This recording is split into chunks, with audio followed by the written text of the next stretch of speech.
देखो आज जो यहाँ पे कुछ बेसिक टॉपिक है, कौन सा है बेसिक टॉपिक उसको हम ध्यान से देखते हैं और इसको फिर हम बारी बारी से पढ़ाने वाले हैं। देखिए यहाँ पे है पहला त्रिभुज। त्रिभुज है जो पिछले वीडियो में पढ़ा चुके हैं त्रिभुज को, वहां पे आप जाकर देख सकते हैं। उसके बाद में आयत और वर्ग है जो कि आज के इस वीडियो में पढ़ाने वाले हैं, ठीक है। उसके बाद में बेलन है, शंकु है, गोला है, घन घनाभ है और चतुर्भुज है। तो चतुर्भुज को तो आज हम पढ़ा ही रहे हैं। तो त्रिभुज और ये एक हो गया है और एक चतुर्भुज अभी हम पढ़ा रहे हैं। चतुर्भुज में ही आ जाएगा आयत वर्ग, ठीक है, और बाकी सब जो है उसको पढ़ाने वाले हैं, ठीक है। चलिए यहाँ पे हम देखते हैं, पहले लिए हैं चतुर्भुज, ठीक है। चतुर्भुज चार भुजाओं से बंद आकृति को हम क्या कहेंगे? चतुर्भुज कहेंगे। चार भुजाओं से बंद आकृति होना चाहिए, बंद की खुला होना चाहिए, बंद होना चाहिए, चार भुजा से होना चाहिए और बंद होना चाहिए। जिस तरह से त्रिभुज में बताए थे कि तीन भुजा से बंद आकृति को क्या कहेंगे? त्रिभुज कहेंगे। उसी तरह से चार भुजा से बंद आकृति को क्या कहेंगे? चतुर्भुज कहेंगे, ठीक है। तो चार भुजा से बंद आकृति, जिस जैसे यहाँ पे देखो ये चार भुजा से बंद आकृति है कि नहीं है तो ये क्या कहलाएगा? चतुर्भुज कहलाएगा। क्या कहलाएगा? चतुर्भुज कहलाएगा। देखो ये चार भुजा से बंद आकृति है कि नहीं है? नहीं है तो चतुर्भुज होगा? नहीं होगा। यहाँ पे पूरा मिलाएंगे तब यह चतुर्भुज हो जाएगा, ठीक है। किसी भी एंगल में हो चार भुजा से बंद आकृति होना चाहिए, चतुर्भुज होगा कि नहीं? हो जाएगा। चतुर्भुज ये होगा कि नहीं? होगा, क्योंकि चार भुजा से बंद होना चाहिए तो वो चतुर्भुज कहलाएगा, ठीक है। जो कि अलग अलग प्रकार के भी उसका नाम होता है, ठीक है। जैसे यहाँ पर देखो, जैसे में देखो, जैसे में क्या हो जाएगा? वर्ग। क्या हो जाएगा? वर्ग हो जाएगा, आयत हो जाएगा, समांतर चतुर्भुज होगा, समलंब चतुर्भुज हो जाएगा, ठीक है। ये सब प्रकार है इसका, ठीक है, चतुर्भुज का, ठीक है।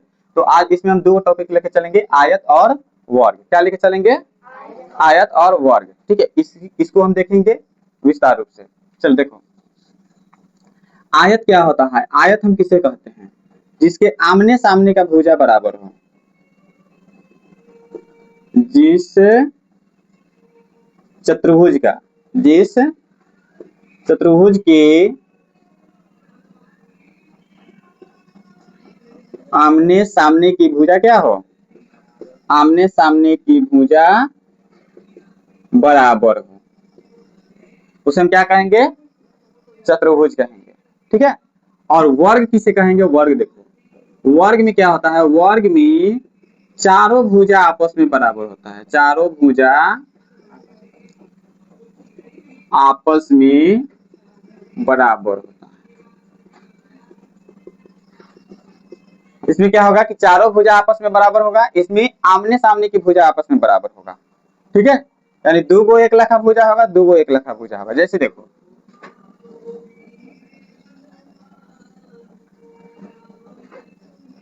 देखो ये हो गया, क्या नाम हो गया? ए बी सी और डी। इसमें अगर देखेंगे तो ऊपर वाला और नीचे वाला ये दोनों आपस में क्या है? बराबर है। ये दोनों आपस में बराबर है। और फिर ये वाला भुजा और ये वाला भुजा आपस में क्या है? बराबर है, ठीक है। तो ये क्या कहलाएगा? आयत कहलाएगा। क्या कहलाएगा? आयत कहलाएगा, ठीक है। इसको हम क्या लिखेंगे? A B. ए बी के बराबर कौन है? डी सी है। इसके बराबर ये है तो ए बी के बराबर डी सी। ए बी बराबर डी सी, ठीक है। उसी तरह से ए डी है तो ए डी के बराबर कौन हो जाएगा? इसके बराबर ही है ना, तो ए डी के बराबर क्या हो जाएगा? B C. क्या हो जाएगा? बी सी, ठीक है। अब देखो, आयत किसी भी चतुर्भुज का चारों कोण जो होता है ना, कितना होता है? 360 डिग्री का होता है। कितना डिग्री का होता है? 360 डिग्री। आयत में चारों कोण 90-90 डिग्री के होगा। कितना डिग्री का होगा? आयत में चारों कोण, चारों कोण कितना कितना डिग्री का होगा? 90-90 डिग्री का होता है, ठीक है। तो चार को कोण है तो 90-90 कितना हो जाएगा? 9 चौका 36 डिग्री, 360 हो जाएगा। तो कुल कोण कितना हो जाएगा? कुल कितना डिग्री का हो जाएगा? 360 डिग्री। देखो 90 डिग्री ये हो जाएगा, 90 डिग्री ये हो जाएगा, 90 डिग्री हो जाएगा, ये 90 डिग्री हो जाएगा। चारों को जोड़ेंगे तो कितना हो जाएगा? 360 डिग्री हो जाएगा, ठीक है। अब इसमें बताओ रेखा क्या है? देखो तो इसमें रेखा क्या है? रेखा है ना, 1 2 3 4, 4 गो है।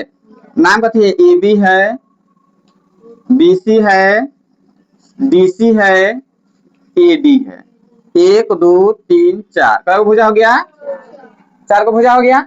उसी तरह से अगर हम कोण देखेंगे तो 1 गो 2 गो 3 गो 4 गो, इस 4 को क्या हो गया? शीर्ष। क्या हो गया? शीर्ष क्या हो गया? A हो गया, B हो गया, C हो गया और D हो गया। 4 को शीर्ष भी हुआ। अब चलो, अब अगर हम देखते हैं 4 को शीर्ष तो हो गया, अब हम देखेंगे भुजा कै गो है। भुजा तो देखिए कोण कै गो है, तो कोण कै गो है देखो तो। कोण A है कि नहीं? कोण B है कि नहीं? कोण C और कोण D। शीर्ष कै गो हो गया? 4 गो। कोण कै गो हो गया? 4 गो। भुजा कै गो हो गया? 4 गो। चारों कोण कितना कितना डिग्री का होता है? 90 90 डिग्री का होता है। आयत में चारों कोण जो होगा कितना कितना डिग्री का होगा? 90 90 डिग्री का होगा। ठीक है। और चारों कोण मिलके कितना डिग्री हो जाएगा? 360 डिग्री हो जाएगा। ठीक है। त्रिभुज में कितना डिग्री हो रहा था? तीनों कोण मिलके 180, लेकिन इसमें कितना हो जाएगा? 360। समझ में आया? चलो, अब यहाँ पर देखो, देखो ये क्या हो गया? ये आयत है। ये क्या है? क्योंकि इसका आमने सामने का भुजा क्या है? नाम हो गया A B C और D। देखो, इसका हमें क्या परिमाप निकालना होगा ना। ठीक है, क्या निकालना होगा? परिमाप। परिमाप। तो परिमाप के लिए हम क्या करते हैं कि इसके जो 4 गो रेखा है ना, चारों रेखा को हम जोड़ देते हैं। क्या कर देते हैं? जोड़ देते हैं। तो क्या करेंगे? AB plus BC plus CD plus AD। ठीक है, इसको हम क्या कर देते हैं? जोड़ देते हैं। मान लीजिए अगर ये 5 सेंटीमीटर है तो ये कितना डिग्री होगा? ये कितना सेंटीमीटर होगा? 5 होगा ना, क्योंकि आप आपस में क्या है? दोनों बराबर है। लेकिन ये 5 होगा क्या? नहीं होगा। ये अगर मान लो 4 होगा, ये भी क्या हो जाएगा? 4 हो जाएगा। तो बताओ, हम इसको अगर जोड़ते हैं तो क्या हो जाएगा? AB का मान कितना है? 5 सेंटीमीटर। जोड़ BC का मान कितना है? BC का मान कितना है? 4 सेंटीमीटर। जोड़ DC का मान कितना है? 5 सेंटीमीटर। और जोड़ AD का मान कितना है? 4 सेंटीमीटर। अब एक चीज यहाँ पर देखो, 5 का गो है, 4 का गो है, दो दो है ना, तो 2 कॉमन ले सकते हैं कि नहीं? 2 अगर हम कॉमन ले लेंगे, ठीक है, तो क्या हो जाएगा? इसको हम कहेंगे लंबाई। क्या कहेंगे? इसको हम क्या कहेंगे? चौड़ाई। तो अगर हम कॉमन ले लेते हैं तो क्या हो जाएगा? 2 इंटू लंबाई और जोड़ क्या हो जाएगा? चौड़ाई। 2 इंटू लंबाई प्लस चौड़ाई। ठीक है। अब यहाँ पे देखो, क्या है कि यहाँ पे देखो, एक ये लंबाई था, एक ये लंबाई था, 2 गो लंबाई था। चौड़ाई में भी एक यहाँ पे चौड़ाई, एक यहाँ पे चौड़ाई, 2 गो चौड़ाई था। तो हम 2 अगर बाहर निकाल लिए हैं, यहाँ पे 2 2 हो गया। अगर हम 2 बाहर निकाल लिए तो अंदर में क्या बचेगा? लंबाई प्लस चौड़ाई बच जाएगा। ये फॉर्मूला हो गया किसका? आयत के परिमाप का। किसका हो गया? आयत के परिमाप का ये फॉर्मूला हो गया। 2 इंटू लंबाई प्लस चौड़ाई। ठीक है। उसी तरह से अगर हम क्षेत्रफल का निकालें, क्या निकालें? तो देखो, ये लंबाई जो निकालते हैं, परिमाप जो निकालते हैं ना, ठीक है, ये चारों तरफ का निकालते हैं। ठीक है, ये चारों तरफ की लंबाई को हम क्या कहते हैं? परिमाप कहते हैं। ठीक है। चलो, अब अगर हम बात करेंगे क्षेत्रफल का, आयत के क्षेत्रफल, क्या निकालेंगे? आयत के क्षेत्रफल। तो देखो, ये क्या है? क्षेत्रफल हम लोग अंदर वाला भाग निकालते हैं। ठीक है, क्षेत्रफल कौन सा भाग निकालते हैं? अंदर जो घिरा हुआ था वही हम भाग निकालते हैं क्षेत्रफल। तो इसमें है क्या? लंबाई है और एक चौड़ाई है, यही ना है। तो आयत के क्षेत्रफल के लिए क्या करेंगे? लंबाई को और चौड़ाई को गुना कर देंगे। लंबाई गुना चौड़ाई, बस हो गया, यही क्षेत्रफल निकल जाएगा। लंबाई गुना चौड़ाई क्या हो जाएगा? क्षेत्रफल। ठीक है। अब यहाँ देखो, अगर हम मान ये लंबाई गुना चौड़ाई हो गया, क्या फॉर्मूला हो गया? किसका? क्षेत्रफल का। किसका हो गया? क्षेत्रफल का। अब यहाँ पर देखो, इसमें एक और चीज होता है, विकर्ण। क्या होता है? विकर्ण। आयत में विकर्ण का होता है। विकर्ण, विकर्ण 2 होता है। देखो, एक सिरा से दूसरे सिरा तक मिलाने वाली रेखा को हम क्या कहते हैं? विकर्ण कहते हैं। एक सिरा से दूसरे सिरा तक मिलाने वाली रेखा को क्या कहते हैं? विकर्ण। तो बताइए, विकर्ण का हो गया? 2 हुआ। विकर्ण 2 हो गया। नाम क्या हो जाएगा? तो एगो AC, नाम क्या हो जाएगा? AC और दूसरा BD। AC और BD। ठीक है। ये विकर्ण का नाम हो गया। ठीक है, अब हमें विकर्ण निकालना है, विकर्ण की लंबाई। इसकी अगर लंबाई निकालना हो तो कैसे निकालेंगे, तो देखो आयत के विकर्ण की लंबाई अगर हमें निकालना होगा तो फॉर्मूला क्या होता है, रूट अंडर 2 इंटू लंबाई स्क्वायर, लंब स्क्वायर जोड़ आधार स्क्वायर, आधार यानी ऊंचाई। ठीक है, 2 इंटू लंबाई स्क्वायर जोड़ ऊंचाई स्क्वायर यानी आधार का स्क्वायर। ठीक है, अगर देखो हमें क्या करना होगा कि आयत के परिमाप दिया हुआ रहेगा। क्या दिया हुआ रहेगा, परिमाप दिया हुआ रहेगा, और कहेगा परिमाप दिया हुआ रहेगा, लंबाई दिया हुआ रहेगा, तो कहेगा चौड़ाई निकालिए। तो क्या फॉर्मूला लगाएंगे, परिमाप अब बटा में कथी 2, परिमाप अब बटा में 2, अब माइनस लंबाई दिया हुआ है तो लंबाई लिख देंगे। ठीक है, उसी तरह से अगर आयत की परिमाप दिया है, अब चौड़ाई निकालना है, क्या निकालना है, चौड़ाई निकालना है, तो ये वाला फॉर्मूला लगा देंगे। ठीक है, अगर आयत की चौड़ाई दिया हुआ है, परिमाप दिया हुआ है, तो लंबाई निकालने के लिए क्या फॉर्मूला लगाएंगे, परिमाप अब बट्टा में कथी हो जाएगा 2 अब माइनस चौड़ाई, क्या हो जाएगा चौड़ाई। ठीक है, अब यहाँ पर देखो यदि आयत का क्षेत्रफल दिया हुआ है, क्या दिया हुआ है, आयत का क्षेत्रफल दिया हुआ है और लंबाई दिया हुआ है, कहेगा चौड़ाई निकालने के लिए, क्या निकालने के लिए, चौड़ाई निकालने के लिए कहेगा, तो क्या होगा क्षेत्रफल अब बटा में क्या हो जाएगा लंबाई, क्षेत्रफल अब बटा में लंबाई। अगर मान लीजिए कि लंबाई दिया हुआ है, चौड़ाई कहेगा लंबाई चौड़ाई दिया रहेगा, कहेगा लंबाई निकालिए, क्या निकालिए लंबाई, तो क्या हो जाएगा क्षेत्रफल अब बटा में चौड़ाई। ठीक है, इस सबको हम प्रश्न बताएंगे इस सब पर। ठीक है, चलो तो ये हो गया क्या, ये हो गया आपका आयत का, किसका हो गया, आयत का। प्रश्न को देख लेते हैं। ठीक है, कुछ प्रश्न यहाँ पे हम आयत पर बना लेते हैं। जैसे मान लीजिए कि आयत की लंबाई दिया हुआ है, किसका, आयत की लंबाई अगर दिया हुआ है 12 सेंटीमीटर, चौड़ाई अगर दिया हुआ है 8 सेंटीमीटर। यहाँ देखो आयत की लंबाई दिया हुआ है कितना, चौड़ाई कितना दिया है 8 सेंटीमीटर। तो इसको हमें क्या करना है, क्षेत्रफल निकालना है। क्या निकालना है, क्षेत्रफल और परिमाप निकालना है, क्षेत्रफल और परिमाप निकालना है। तो हम लोग क्या करेंगे, सबसे पहले एक आयत का चित्र बना देंगे। क्या करेंगे, आयत का नाम लिखेंगे ए बी सी और डी। और आयत के लंबाई कितना दे रहा है, देखो तो लंबाई कितना है 12 सेंटीमीटर, तो ये भी कितना हो जाएगा 12 सेंटीमीटर हो जाएगा। चौड़ाई कितना है 8 सेंटीमीटर, तो ये भी कितना हो जाएगा 8 सेंटीमीटर हो जाएगा। सभी कोण कितना कितना डिग्री हो जाएगा 90-90 हो जाएगा ना, पहले ही बताए थे आयत के सभी कोण 90-90 डिग्री क्या होता है। ठीक है, 90-90 डिग्री क्या होता है। चलो और हमें निकालना क्या है, 1 नंबर में क्षेत्रफल निकालना है, 2 नंबर में परिमाप निकालना है।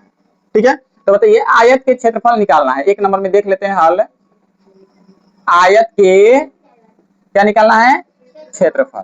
तो आयत के क्षेत्रफल का फॉर्मूला हम उधर क्या लिखवाए हैं, देखो तो आयत के क्षेत्रफल का फॉर्मूला क्या लिखवाए हैं इधर में, लंबाई गुना चौड़ाई। तो बताइए लंबाई कितना है इसमें 12 सेंटीमीटर, लंबाई कितना है और चौड़ाई कितना है। अब बताओ 12 को 8 से गुना करेंगे तो कितना होगा, 12 अठे 96, 12 अठे 96। अब देखो सेंटीमीटर एगो पावर, सेंटीमीटर एगो पावर गुना में जुट जाता है, जोड़ा जाता है, तो सेंटीमीटर का एगो पावर हो जाएगा 2 गो पावर हो जाएगा। ये आपका क्या हो जाएगा क्षेत्रफल हो जाएगा, क्या हो जाएगा क्षेत्रफल। अब दूसरा क्या निकालना है, परिमाप निकालना है। क्या निकालना है, तो देखो फिर लगाएंगे आयत के परिमाप। आयत के परिमाप का फॉर्मूला क्या लिखे हैं, देखो तो आयत के परिमाप का फॉर्मूला क्या लिखे हैं, देखो तो यहाँ पे 2 इंटू लंबाई जोड़ चौड़ाई, यही ना लिखे हैं। तो देखो 2 इंटू लंबाई कितना है इसमें, देखो तो 12 सेंटीमीटर, चौड़ाई कितना है 8 सेंटीमीटर। 2 इंटू 12 को 8 को जोड़ेंगे तो कितना हो जाएगा 20 सेंटीमीटर, 20 सेंटीमीटर होगा। अब तो इन दोनों के बीच गुना का चिन्ह रहता है, कथी क्या, तो 20 गुना कितना हो जाएगा 40 सेंटीमीटर। क्या निकल गया 40 सेंटीमीटर परिमाप हो गया। क्या हो गया, यानी आड़ी आड़ी की जो रेखा है इसकी लंबाई कितना हो गया 40 सेंटीमीटर, कितना हो गया 40 सेंटीमीटर। ठीक है, कितना आ गया ये 40 सेंटीमीटर। चलो अब इसी से ये कहेगा कि विकर्ण की लंबाई निकालिए। विकर्ण का होता है इसमें, विकर्ण कितना होता है, नहीं बोल रहा है। विकर्ण का होता है, आयत में विकर्ण का होता है, दो गो होता है। दोनों विकर्ण के लंबाई बराबर होता है। ठीक है, तो कहेगा कि विकर्ण के लंबाई निकालिए। तो हम क्या करेंगे, विकर्ण के लंबाई का फॉर्मूला क्या लिखे हैं बताओ तो। विकर्ण के लंबाई का फॉर्मूला क्या लिखे हैं यहाँ पे, विकर्ण के लंबाई बराबर 2 इंटू लंब स्क्वायर, लंबाई के स्क्वायर जोड़ ऊंचाई का स्क्वायर यानी आधार का स्क्वायर, यही ना लिखे हैं। 2 इंटू लंबाई का स्क्वायर, लंबाई कितना है 12 सेंटीमीटर का स्क्वायर लिख देंगे, जोड़ कितना 8 सेंटीमीटर का स्क्वायर। अब बताइए 2 इंटू 12 में 12 से गुना करेंगे 144 सेंटीमीटर स्क्वायर हो जाएगा। 8 28 64 सेंटीमीटर स्क्वायर जोड़ देंगे, 2 इंटू कितना हो जाएगा 4 4 8 6 4 10 1 1 2 सेंटीमीटर स्क्वायर, गुना करेंगे तो कितना हो जाएगा 208 सेंटीमीटर स्क्वायर को गुना करेंगे तो हो जाएगा 416 सेंटीमीटर स्क्वायर। कितना हो जाएगा 416 सेंटीमीटर स्क्वायर हो जाएगा। अब हमें वर्गमूल निकालना होगा। क्या निकालना होगा, इसका वर्गमूल निकालना होगा। तो 416 सेंटीमीटर का हम क्या करेंगे, वर्गमूल निकालेंगे। तो क्या हो जाएगा, इसका पहले हम क्या करते हैं, गुणनखंड निकाल लेते हैं। क्या करते हैं, 2 से लगाएंगे 208, 2 से लगाएंगे 104, 2 से लगाएंगे 52, 2 से लगाएंगे 26, 2 से लगाएंगे 13। ठीक है, अब देखो जोड़ा का लग गया, एगो दूगो जोड़ा लग गया, माने दूगो बाहर निकल जाएगा। ठीक है, अंदर में बच गया 2 गुने 26, 2 गुने 13, 2 गुने 13 यानी 26 हो जाएगा। 13 गुना 26 यानी कितना हो जाएगा 4√26। कितना हो जाएगा 4√26। यही हमारा क्या हो गया, विकर्ण के लंबाई हो गया। 4√26 जो है इस विकर्ण के लंबाई हो जाएगा। समझ में आया। तो इस तरह से हम सभी प्रश्न को बनाएंगे। एक क्वेश्चन आप लोग के लिए देते हैं, बनाइएगा। आयत के लंबाई 10 सेंटीमीटर और चौड़ाई जो है 8 सेंटीमीटर। चौड़ाई कितना हो गया 8 सेंटीमीटर। तो इसका आपको क्षेत्रफल निकालना है 1 नंबर में, 2 नंबर में परिमाप और 3 नंबर में विकर्ण की लंबाई। क्या निकालना है, विकर्ण की लंबाई। ठीक है, तो आज जो है हम क्या किए कि आयत के बारे में ही पूरा डिटेल से समझा पाए हैं। वीडियो ज्यादा लंबा होने के कारण स्क्वायर को है अगला वीडियो में समझाएंगे। ठीक है, तो ये आपका आयत से संबंधित हो गया। ठीक है, मिलेंगे नेक्स्ट वीडियो में वर्ग को लेकर। जय।